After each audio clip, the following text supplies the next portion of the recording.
今日係2026年1月1號，首先祝各位身體健康，事事順利。2026年投資勝利吓。前兩日睇到報章咧，就 Bloomberg 彭博出嚟嘅一個預測股市嘅調研。美國股市咧，我哋係指 S&P 500指數吓。咁佢呢個調研咧，就係問咗21間，不論有大有細嘅投資行，佢哋對2026年嘅股市預測係點？佢哋個個都話都話2026年咧股市會起嘅。咁佢哋21個公司被問，就21間公司都話預咗2026年 S&P 500會上升。咁究竟係咩原因呢？佢哋指出有3個原因。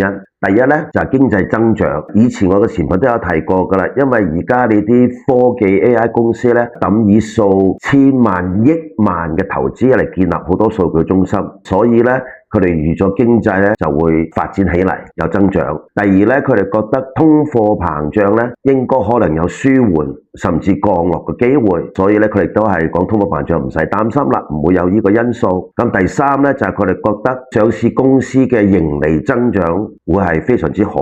佢哋預計咧唔止係而家所謂科技七姊妹啊，除咗七姊妹之外啲科技公司咧，佢哋預咗2026年咧其他嘅公司都會有雙位數嘅盈利增長。咁換句說話嚟講，你講話雙位數嘅盈利增長，即係話起碼都有10%嘅盈利增長噶啦。佢哋講出個原因咧就係兩種，第一，因為美聯儲會繼續降息；第二咧，因為特朗普嗰個新嘅稅法咧就2026年生效。咁你好多都知噶啦，特朗普嘅新稅法例咧就專係益嗰啲有錢人啊、億萬富翁啊，同埋啲大型嘅公司。咁佢哋交稅少咗，自然錢就多咗，錢多咗係自己身上嘅投資多咗，回報好啲，咁佢哋又會賺多啲錢啦。所以佢哋覺得咧喺2026年咧應該就全面性，唔係淨係個七姊妹科技股，全面性啲公司都會上升。咁啊奇怪一樣嘢咧，就係話佢哋調研21間不論大細個公司，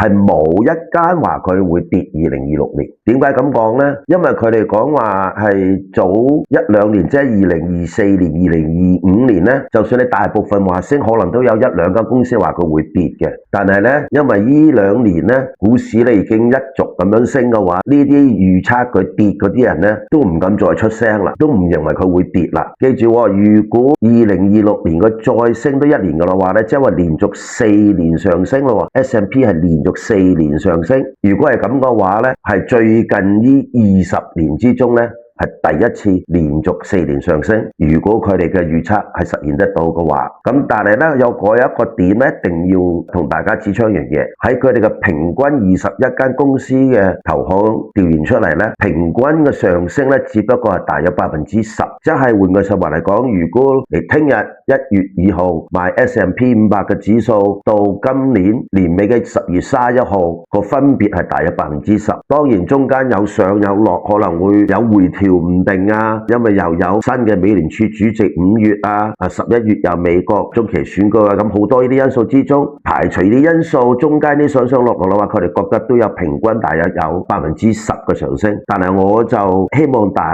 家睇到啲視頻之後咧，翻去睇一睇我12月29號講關於金嘅預測，同埋12月30號關於風險嗰兩個視頻。個人覺得嚟講，佢哋嘅平均係即係上升10%。另外一方面嚟講，你風險接受幾多呢？2026年係真係充滿好大嘅經濟風險啊，股市風險，好多風險都會出嚟。嗰啲因素呢，你翻翻睇下我舊年呢一個10月29、10月3個視頻嘅話，你會去了解多啲個風險，然之後先再作決定。有咩提議，有咩見解，可以喺討論區評論一下。關注我，投資理財不迷路。大家好，我係詹教授。